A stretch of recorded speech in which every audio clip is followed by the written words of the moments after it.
Emily. I'm a senior here at St. James. I never really grew up knowing God. I knew he existed and was born on Christmas and resurrected on Easter, but I never had a relationship with him, or was I actively in a church growing up. When I was in 4th grade, my older brother started attending youth groups, and he would tell me about it Sunday nights, but that was about the only connection that I had with him. When I started 6th grade, I started going to youth groups at Low Country Community Church with Austin Bond as my youth pastor, and he did everything he could to make me feel welcome and always have a good time. I started attending youth groups every Sunday and bringing my friends, and I was finally learning about Jesus and everything that he did for us. But then COVID hit and everything just stopped, and I stopped going to youth groups. As much as Austin convinced me to go back, I always find excuses on not to be able to go.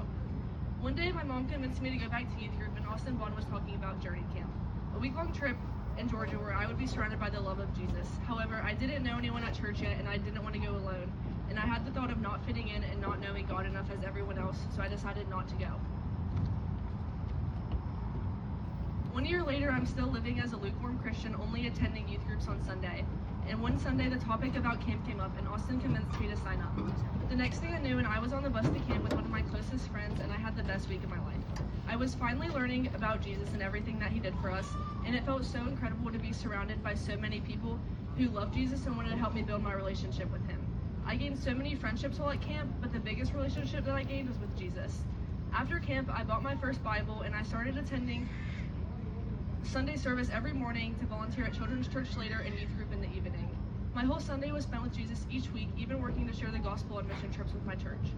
I was living that camp high until soon reality hit and school started along with work and sports, and I lost track of the most important thing, my relationship with Jesus and always putting him above everyone and everything else.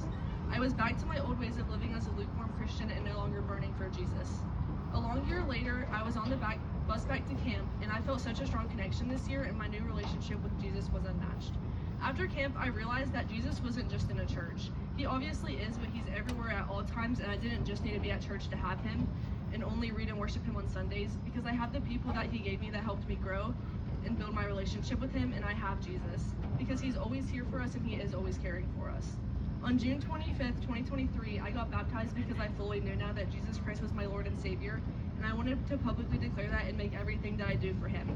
I wanted to be on fire for Jesus and have such a strong connection with him, but that depended on me doing my part, because Jesus already knows the answer to every problem that we're going to have, and he has the Bible for us to read, and we just have to open it and connect with us because he wants to build that relationship with us, and he already has his arms wide open.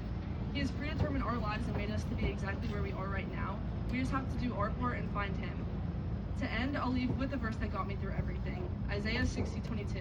When the time is right, I, the Lord, will make it happen.